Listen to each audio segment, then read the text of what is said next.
يومين 3 كده كنت باتكلم معاكم في حتة الSLA وإزاي أعرف الSLA بتاع تاسك معينة، وفكرة الSLA أصلًا إن هو بيتحسم بعد ما الشخص يستلم التاسك نفسها ويبدأ يشتغل عليها.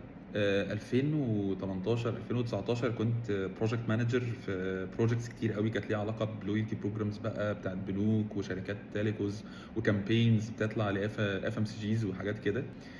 وكنت جديد على الاندستري دي تماما، وعايز اعرف بقى بالظبط ايه الاس ال اي بتاع كل تاسك. اصلا كنت في الاول عايز ارسم حاجه اسمها بروسيس ماب، عايز اعرف لما بنقول يا لويالتي بروجرام ايه اللي بيحصل ثم ايه ثم ايه ثم ايه. قعدت في الاول اسال يا جماعه انا عايز كذا، فيقولوا لي والله هتاخد اسبوعين، هتاخد 3 اسابيع، هتاخد 3 ايام.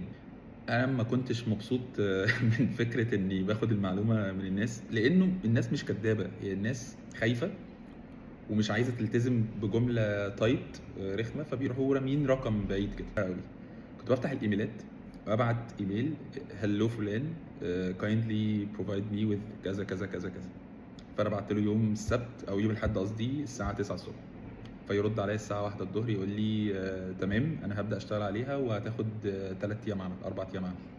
فببدا اسجل عندي ان انا بعت له لحد الساعه 9 الصبح، هو رد عليا الساعه 1 الظهر، وبستنى يوم التاني واشوفه هيبعت امتى، فلاقيه بعت تاني يوم مثلا، فاروح كاتب ان الراجل ده بعت لي الحاجه دي الساعه كذا.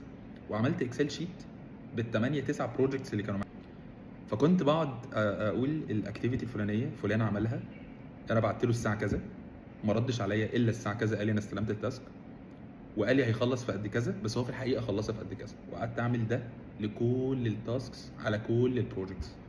بعد شهر من المتابعه بقى عندي معلومه بتاعت الاس ال الحقيقي، مش عشان استغلها ضدهم ولا حاجه خالص، بس علشان لما اطلب حاجه ابقى عارف وقادر ابريدكت هي هتخلص قد ايه وقت، وابقى قادر ابريدكت انا اقدر ابوش التايم لاينز قد ايه.